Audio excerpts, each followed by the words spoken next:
Welcome to the third coding club. In this one, we're going to be looking at R and a case study from that's which is Bodo Winter will be describing R in itself, and also Jason Grafmiller will be doing a case study.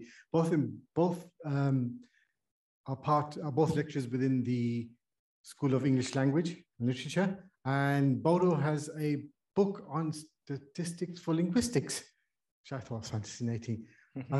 So let me just hand over to Bodo. Thank you, guys. Perfect. Can you start my presentation? Yeah.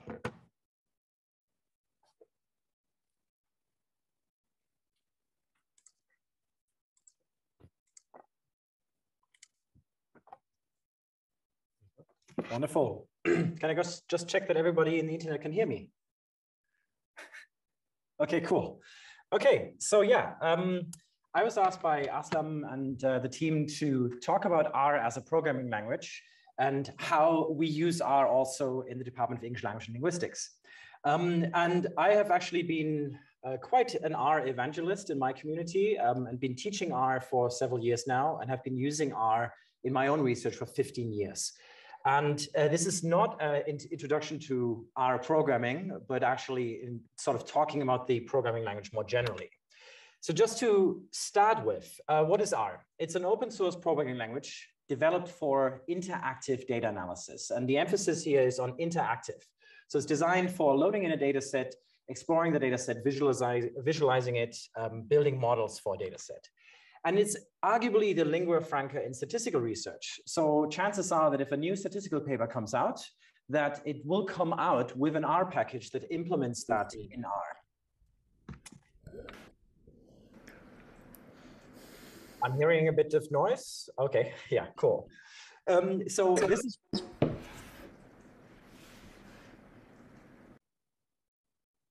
Okay. Cool. So this is actually something that's really important to understand. R has a reputation for being very quirky. People who come from other programming languages like to complain about it. And that's partially because it is optimized for statistics. So the best thing about R is that it was written by statisticians. And the worst thing about R is that it was written by statisticians and not necessarily with sort of computer science goals in mind. And it's used by academics and data scientists across the globe and by our future overlords. So as a programming language, it's quirky, flawed, and an enormous success. And I think that's a really nice way of describing the fact that R, being quite an old language now, has sort of survived and gained a reputation despite its limitations. It's an interpreted language, it's not compiled. So you don't create a piece of software and then have to build it, but you can actively interpret it as you are working with it. And then it has the property that everything that exists in R is an object and everything that happens is a function call. I'm not saying that R is a fully fledged functional programming language and a fully fledged object-oriented programming language. It is sort of a weird, historically grown mixture of several types of programming languages. But to give you an example of what I think is sort of the standard case that scientists use this for, they might assign an object model, which takes the function, the output of the function called LM, which is a linear model, which is used to fit regression models, which are extremely common across different fields in academia. And here I'm modeling voice pitch, so how high somebody's voice is as a function of H, drawing from the data frame DF. And so this is a function call that the function itself is an object, the output is an object, and the input is actually an object as well. And then you can interrogate this object, this model object that you have created. So you can use this for further, for example, generating predictions from the model or summarizing the model. This is sort of how R, I think, looks like to most users. And then another feature is that it's vector oriented. So even a single number is actually stored as a vector of a sequence of numbers. So it's very much optimized for sort of working with bulks of data. And to give you an example of the sort of vector-oriented nature of R, here, this would be a sort of not R-like way of from maybe how you'd write this in C or some other programming language. If you wanted to get the sum of a million random numbers, you would define a variable s that takes 0, and then you would sort of loop through a sequence and add the random number at each iteration, which is sort of how other programming languages generally think. And in R, you would perform the operations, or you would tend to perform operations on entire sets of numbers and vectors. So you're generating a million random numbers here, and then you're taking the sum of that. So quickly then, history. It grew out of a language called S. It's really old, from the AT&T Bell Labs from 1976, with influences from even older programming languages. And while other programming languages are named after fun TV shows, R is unfortunately only named after the developers, Ross Ihakar and Robert Gentleman. So it's the first letters of both, and of course a play on the name of the predecessor S. The first official release is in 1995, first stable beta in 2000, and it's quite popular these days. So this is the TIOBE index of programming languages, and you can see that it's right now on the 11th rank, up from last year, 13th rank. Python is been massively on the rise, but of course this is a bit of an unfair comparison because R is a specialized programming language and Python a much more general one. This is another way of looking at popularity from Indeed.com. How many data science jobs require or mention in their skill sets which particular programming languages? And Python is at the front. R is actually really high up there, considering that it's such a specialized programming language. And if we compare to other stats applications like SAS, SPSS, and Stata, it's definitely performing much better than that. So from a sort of popularity within the stats world, it's certainly the principal programming language amongst those. And then another way of looking at this is what do data scientists in the industry report to use based on polls? So not just what are the job descriptions and what skills they require, but what do they say they use? And apparently, according to this pretty large scale poll, the R language is used by around 50% of all data scientists that have filled out this poll, comparable to Python, in fact. And I thought this was fun. On Stack Overflow, people can like or dislike particular programming languages in a developer story. And it turns out that R is the least disliked one. So apparently it makes people happy, more so than other programming languages. Perl is on the front of the most unliked. And then we have R also being amongst the most liked ones. So it's apparently people really like working with it. So if you want to compare R to some competitors, also sort of what's happening, especially in the social sciences, there's a bunch of software packages that are not necessarily programming languages, but they're still widely used. They're usually graphical user interfaces. And R very much competes with that more so than with other programming languages, at least in academia. So just briefly, there's still people who rely quite heavily in the social sciences and humanities on Excel, and that's fine, but we know that this is prone to error. There is, in fact, a European spreadsheet risks interest group, and there's all sorts of famous cases of things going horribly wrong because people did something badly with Excel. An example of that is it even made it into the Colbert Report, a very famous paper which was used to argue for austerity politics, where somebody just dropped a particular column. And this is something that, of course, would not happen if you had a programming language where everything was in R and reproducible. SPSS is similarly extremely widely used in psychology. It's still taught, for example, also here at the University of Birmingham, the ESSC graduate school, and many other sort of across school things. And I think this is partially because people think it is easier to teach. There's this idea that, oh, give people a graphical user interface, then that makes it easier for people without computational background to do this.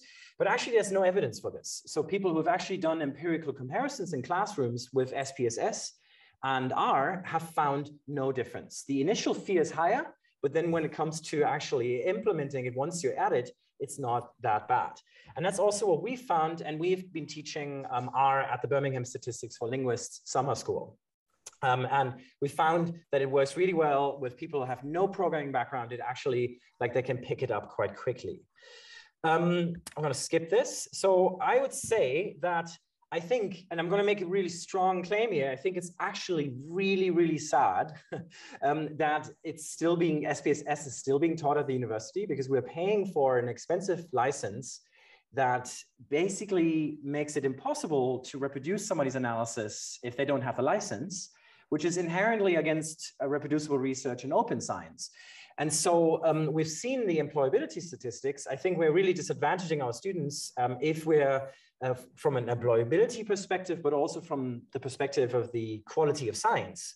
And R has a bigger community and scales better towards more advanced approaches. So SPSS is constantly trailing behind with new statistical methods, which will generally always be implemented first in R.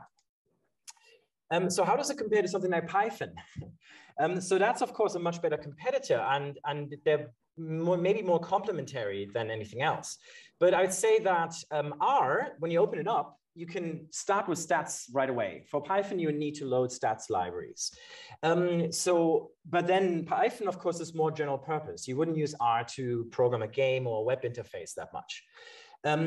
Python has a bigger influence in the machine learning and data mining community. Versus R, which has more advanced statistics. And so it's a bit bigger in that community. And it has a secret weapon, which is ggplot2, which is actually, which is everybody's most liked data visualization package. And even, I know Python users who write their code in Python and then call R just so they can use ggplot. It's such a widely used graphics package. So, an example from sort of how R is used in my field, linguistics. So we basically had it be introduced to the field by this textbook from 2008, which had a massive influence on making linguistics more quantitative. And since then, R is really I know very few departments that teach SPSS in linguistics. So it's very sort of R-based as a community. It has even been called a lingua franca. And all the textbooks that I know of that have been published in recent times are R-based. So it's really widespread, including my own. So it's really sort of like, I think an SPSS-based textbook would not be used anymore. One of the reasons why it's used in our field, there are many reasons, but one of them is because a particular statistical method, namely linear mixed effects models, or also known as hierarchical regression or multi-level models. Those turn out to be really important for linguistic data because we almost always have hierarchical nested data structures. And this was first implemented in S and S+, and made it to a package called LME4, which is one of the most downloaded packages in R. And now there's a package that I use, which implements the same functionality called BRMS, which is the Bayesian version of that. And this is a great sort of case where, because there's a particular method, this is sort of the gateway drug then into the programming language, because that's where it's been implemented. So then I think when you're talking about R these days, and also part of the success of R, is that R has quite a lot been sort of fixed. I've mentioned that it's an old language, but Hadley Wickham in particular, for his PhD thesis, worked on ggplot, and also on how to manipulate data more efficiently. And this led to what's now known as the tidyverse. And admittedly, modern R is synonymous with tidyverse. There's a bit of a debate in our department. We have a few people who are, let's say, resistant, but the tidyverse is at least quite widely used in the data science community. And that's partially because it's tied together with RStudio, which is the most widely used developer platform. And Hadley Wickham is also a chief technician there. So what's the tidyverse? Oh yeah, and this is the book, it's the free book that's online. If you want to know more about the tidyverse, that's the book. I think it's excellent. And basically, the tidyverse has a number of different principles, and I'm only going to highlight one, just to show you sort of the idea, which is to make data analysis more modern and easier and more intuitive.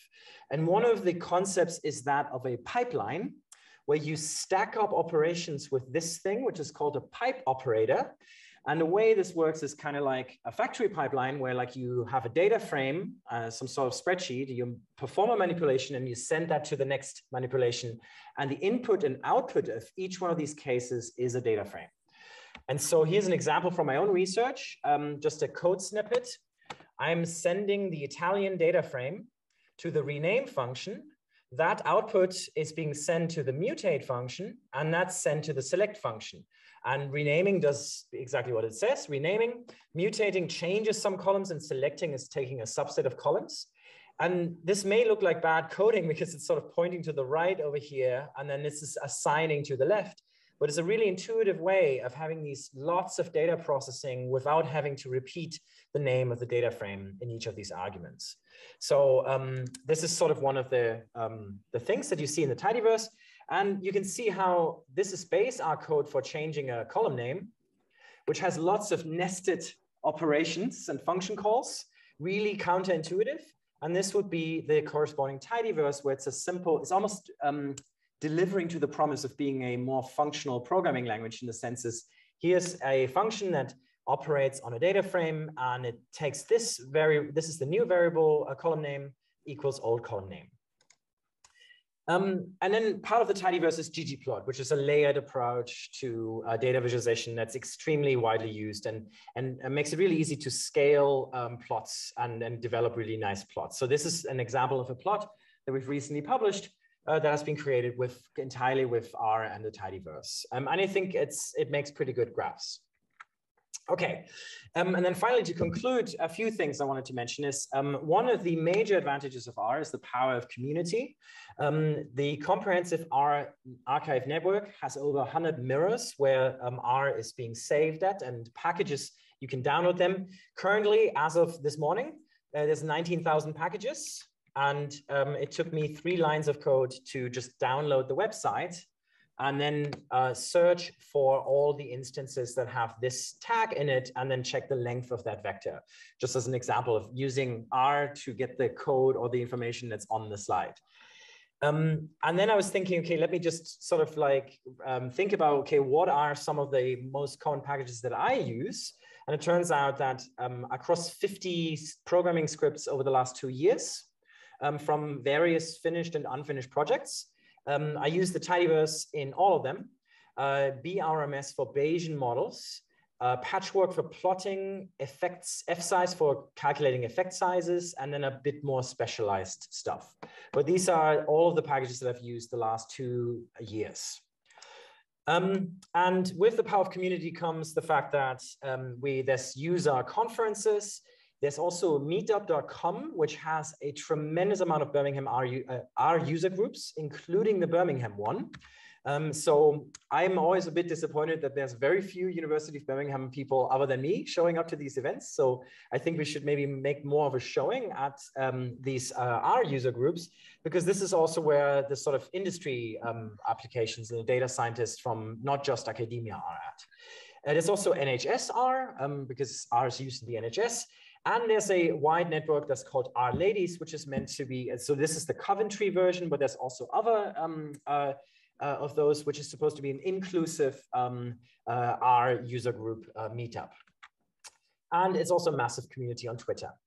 So with all of this, are there any cons? Like all of this is really good, isn't it? Like, yay. So yes, the con is that it is highly specialized. So you're not going to use it for anything other, I would say, than data analysis, really. It's low performance in general. It loads every data set into working memory, which has its limitations. And there are ways of working around that. You can do big data with R, but there will almost always require specialized packages. Actually, here's an example. So like for loops, for example, are notoriously slow in R, and they might be up to 100 times faster in a programming language like C. This is not necessarily a bad thing, but it's just something to sort of take into account, that because it's used by so many non-programmers, there's also lots of code written by non-programmers, which sometimes makes shareability not so easy. And because there's so many packages, it's sometimes means that documentation and package updating or interactions between different packages can be a bit of a hassle. And I have been in situations where I didn't make it to didn't finish an analysis for a talk because it took 2 days for me to figure out a problem with installing a particular package. So that can happen. But other than that, I think R is great. And because it's so widely used, it sort of creates this lingua franca and then actually allows this sort of shareability of code and also of open science and reproducible research principles. Yeah. Okay. Yeah.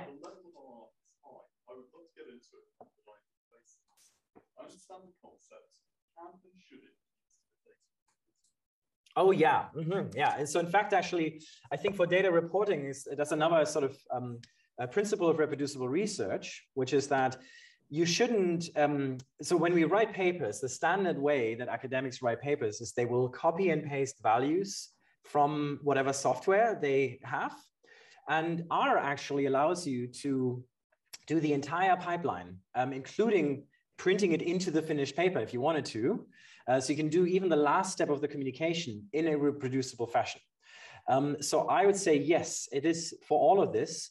And if you are interested in getting into it, you can email me and I'll send you a bunch of resources. And there's a lot of online courses that make it really easy to learn this. So more than happy to share this if you reach out to me. Cool.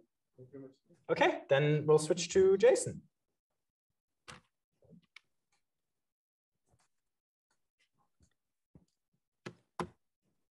Thanks, Bodo. Can everyone see this?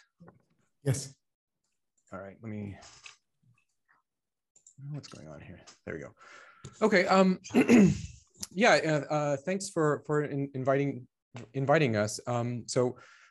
My name is Jason Grafmiller. I'm a lecturer in the Department of English Language and Linguistics. And my particular area of research is on what we call corpus-based sociolinguistics. So that means basically I use corpus data, large collections of data to study English language variation. So particularly variation in vocabulary and in grammar. And so I've been using R, working with R since I was a PhD student. So about, well, almost 15 years ago now myself. So I started with that Harold Byon book that Bodo mentioned from 2008. So that was my introduction as well. And so I thought I would come today and present a case study that I've been working on with a colleague.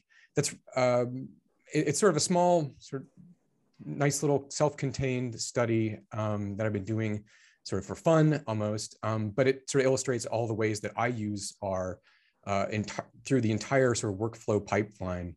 So I thought I might make a good example. And so the study that I'm looking at is in variation between the use of the verb sit and stand in a particular construction where you would say things like I've illustrated here in 1 through 4. So you might say something like, I'm sat on the bus next to him and it's not real. So these are genuine examples here. Or I'm stood in the kitchen and there's a glare on my laptop screen. Now, if you're from here in the UK, these might not sound unusual or interesting in any way. But for speakers from outside the UK, such as myself, if you can guess from my accent, these are quite striking. So I would be much more likely to say something like, I'm sitting on the bus next to him, or I'm standing in the kitchen, as opposed to I'm sat or I'm stood. So I really wouldn't say anything like 1 or 2. Like, this is not in my dialect at all. And for this study,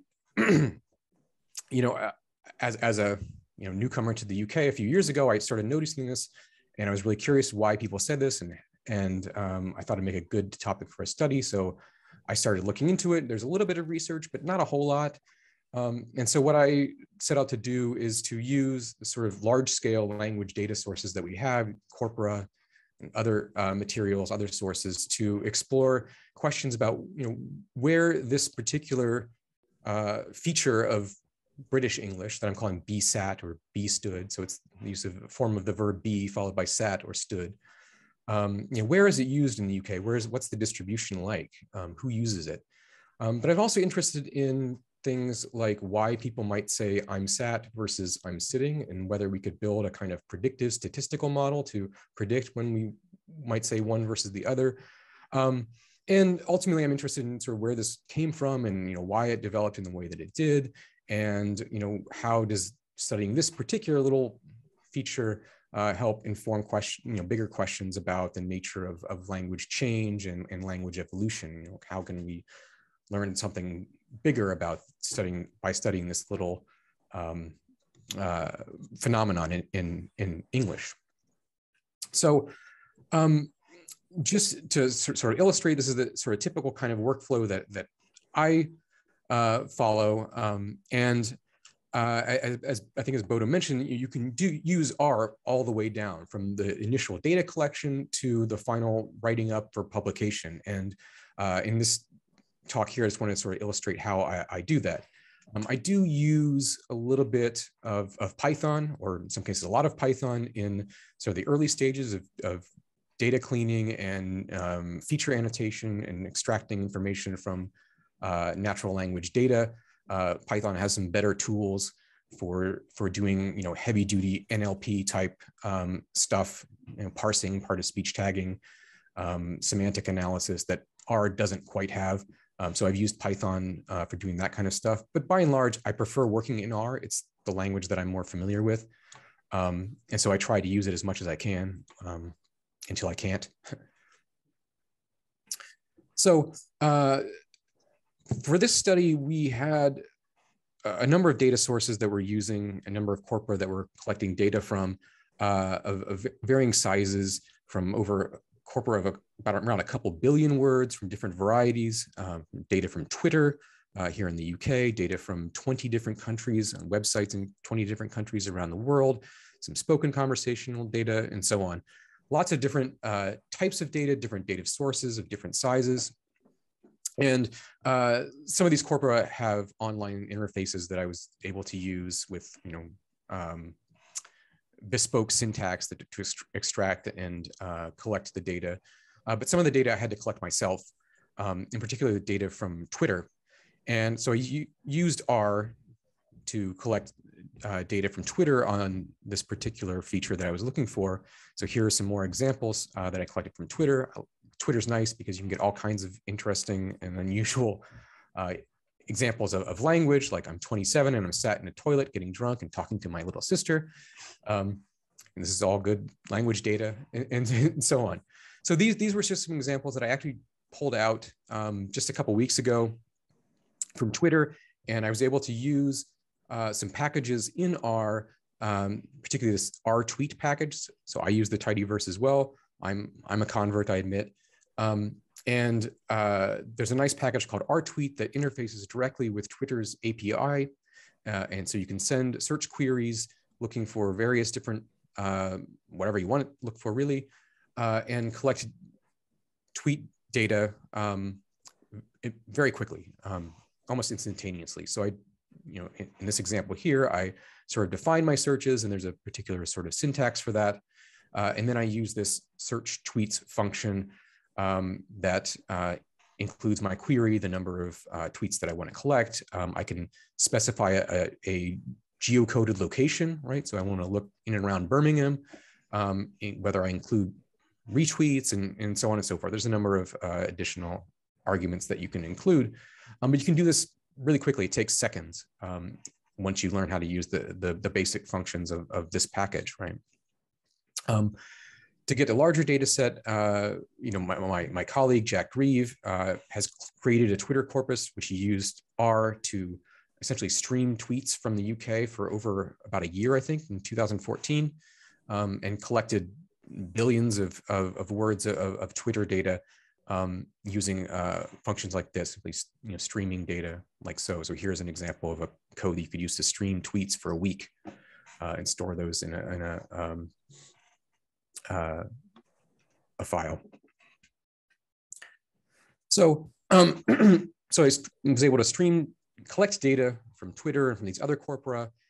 And now I have the data, but it's quite a big data set. So here I have about close to 200,000 observations, which for some data science projects, that's not a lot. In some fields, 200,000 is nothing. But in corpus linguistics, that's, I think the technical term is a crapload of data. And the reason that it's such a big data set is that in linguistics, we often have to look very closely at the specific uses and structures in the language examples that we have. And that takes a lot of time to do it manually because our NLP tools and things aren't quite smart enough yet to get the information that we want, and perhaps never will be. So we have to do a lot of manual, often have to do a lot of manual data collection. And so having a data set of hundreds of thousands of observations is a bit overwhelming. So what I had to do is use some sort of automated methods to get some of the necessary information that I wanted to have to help me start analyzing this data. And I can do that with R really easily. So as Bodo mentioned, there's lots of different packages in R for doing lots of different things, for cleaning data, for really fast reading and writing, for doing string manipulations, functional programming, etc. So I used a lot of these packages to essentially extract information features from the data that I collected from these corpora. So I looked for things like the tense of the expression. So I was sat versus I am sat, or the subject of the verb. So I was sat, he was sat, they were sat, etc. Whether there's negation involved or whether there's some sort of modifier. So I was sat in the kitchen, right? So I wanted to get all that information. I was able to do that fairly accurately using just some quick functions that I wrote in R to do that. And so, here are some examples from the code. So I've defined here a series of functions, each of which does a specific thing. So I have one function to get the variant. Is it sat, or is it stood, or is it sitting, or is it standing? I have another function that gets sort of context, a few words to the left or to the right of the token I'm looking for, and then some functions that pull out sort of following prepositional phrases or following verb phrases. I was sat watching television, right? I want watching television is information that I want to get. So I have these functions, and I can just use these functions and apply them sort of across the rows or across the columns of my data frame and extract information fairly quickly. R is really good for doing that, and there's lots of tools. So then, once you have the data, once you have your features, et cetera, you need to start doing some visualization and analysis.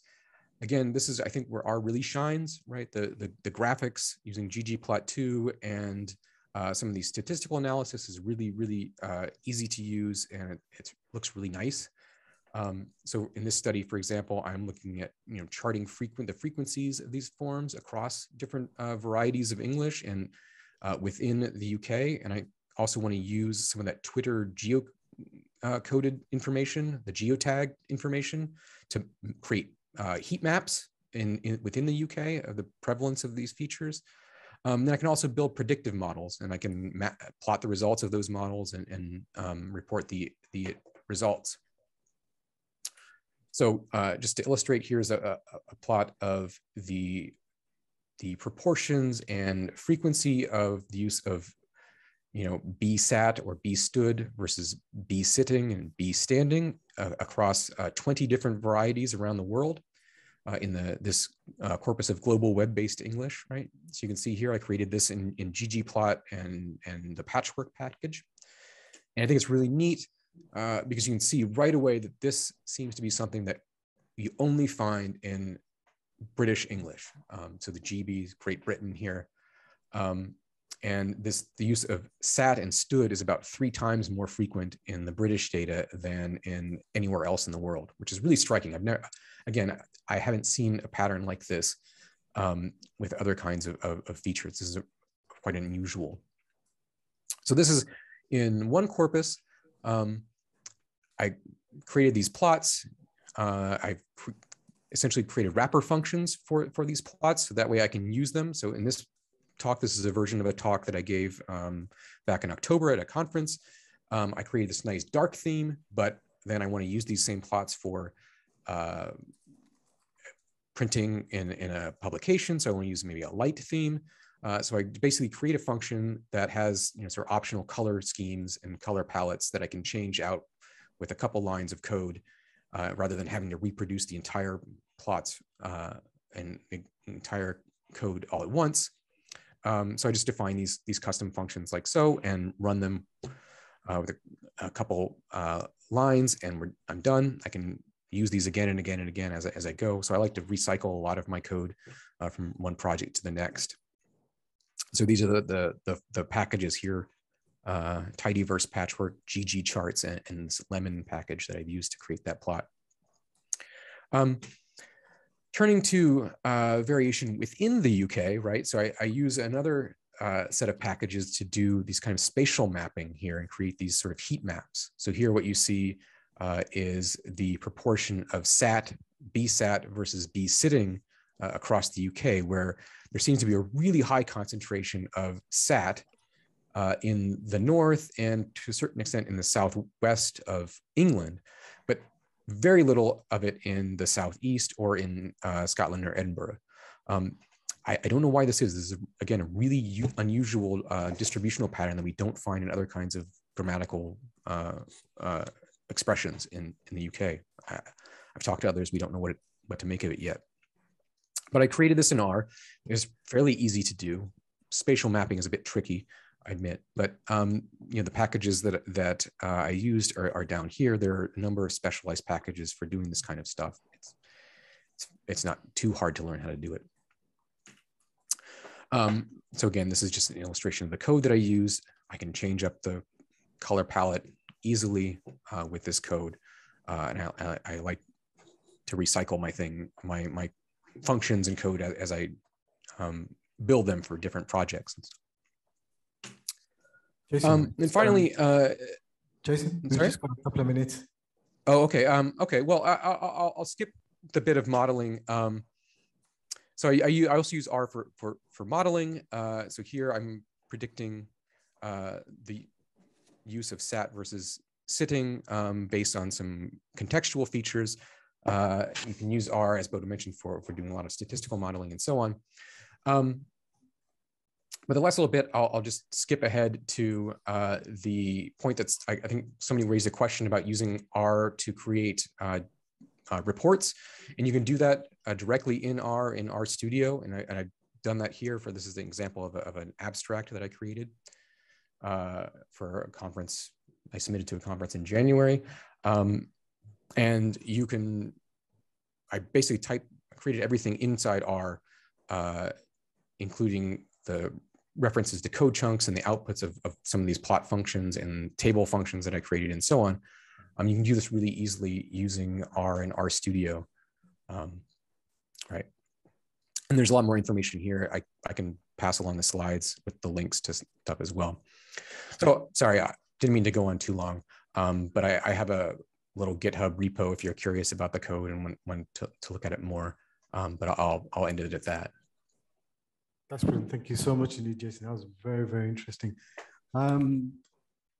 What we'll do now, if there's anyone we need to kind of vacate the room in the back. Yeah. But if there's any questions anyone has online or in the auditorium. I was just wondering, I think both presenters talked about interoperability, using it with other programs. How does that look like? Do you start from R and core, say Python functions for heavy lifting? How does that work? Did you get that, Jason? Yes, so I got part of it. So could you repeat it really quickly? Yeah, so how do you use R with other things like Python? What does that look like? Yeah, so well, there actually are packages that allow you to interface directly between Python and R.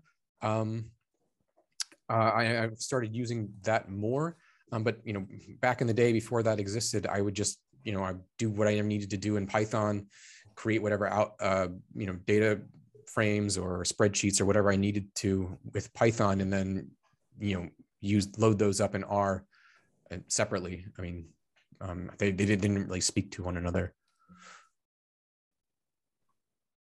Excellent. Next question. Hi, Jason. That was a really nice talk. You had to skip over it at the end, but I was quite interested in what kind of predictive things with machine learning you could find with this sort of data. Like what kind of like hypotheses could you explore with that? Yeah, sure. Yeah. It's still something we're not really sure. So I started this with not really having many clear hypotheses about what was going on. One thing that I did find was that when you have a verb that ends in ing immediately following sat or stood, or the key verb there. So like I was sat watching television. You're much more likely to get the past participle form sat or stood versus sitting or standing. Whereas if there is some material sort of separating the sat or stood from the ing form, like, so I was sat in the kitchen working on my laptop, right? So there's a couple words between sat and working. That doesn't, then the probability of sat doesn't really change much. But that's the only predictor that I've found to have any real effect. Other things like tense and aspect and the subject and presence of negation, none of that really seems to matter. I don't know. I'm still figuring this out myself. Thank you very much indeed, Jason. We've got the last few minutes, so if there's any questions that you want. Anyone online? No? Excellent. So one question I do have, which I think was alluded to you, Bodo, is we have seen a lot of people teach SPSS at the undergrad level. Similarly, there was a conversation before about data science, how we teach them at the undergrad level. How do you think we can make it more appealing so that we can tell the university, look, you need to start looking at this? I know we can look at stats and, Indeed and stuff like that, but it's about how do you make them understand that this is the way forward? Yeah, maybe I think my view on this is that to some extent, like statistics in particular has like these deeply ingrained traditions about how people think it should be taught. I think the key argument is really sort of like from the university's perspective, you can say things like employability, which is a massive, like it's actually to detriment of the students, and open science. And so I think actually what we should probably be doing, and this is a bit radical here, I think we should just cancel our SPSS subscriptions across the school. But I think we really need to work on those people that defend this tradition of teaching SPSS against all odds and against now a lot of empirical evidence and employability statistics. So I think we need to actually sort of like be nice to them, but give talks and explain how this is actually disadvantaging the students first and foremost, rather than I think sometimes it's a bit of sort of like being stuck in your principles of what you have taught for multiple decades, and we need to really break out of that. Yeah. Excellent, thank you. Jason, do you have anything to add?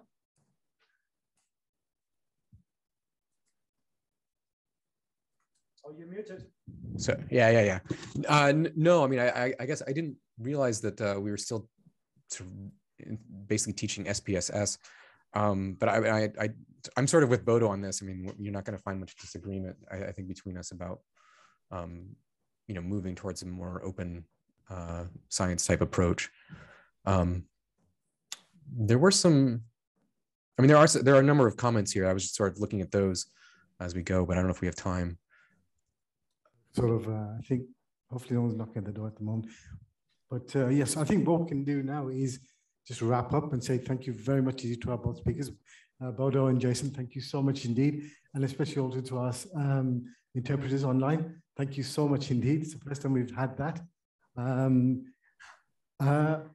What I'd like to ask, if we are going to hold another session, Coding Club, but we're sort of stuck as what we want to talk of. There has been interest about going right down to basics, so having a really basic introduction to coding, really. So we're working on that at the moment with hopefully Naomi Campton, and we'd like your ideas because we want to make this a community effort. So please come talk to us. The team section is there, so we'll put all the slides up hopefully on there. We do have the mailing list, so please do ask questions, do answer questions, and just like to say thank you very much to all everyone. Thank you.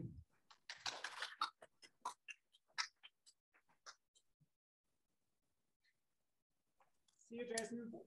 I don't know whether Jason, as they leave the room in Alan Walters, there's a question from David Evans about, is there a form of peer review of our packages? It would be nice to know that there are checks and balances to ensure that errors won't affect data analysis. So I don't know if that's something you can answer. Sorry. Yeah. No, I think it's a really good question. I know there are there are sort of journals. I don't know. I don't know the state of peer review for some of the places where information about packages is published. I know there's a lot of stuff that isn't necessarily reviewed. I mean, I think anybody can create a package and upload. I mean, you can certainly, anyone can create a package and put it on GitHub or whatever.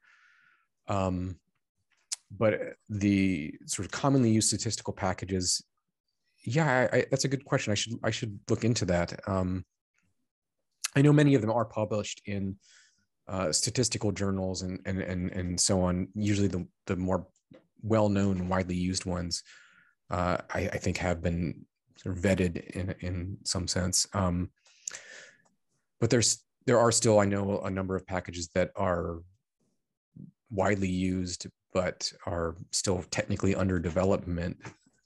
So yeah, I mean that's a general problem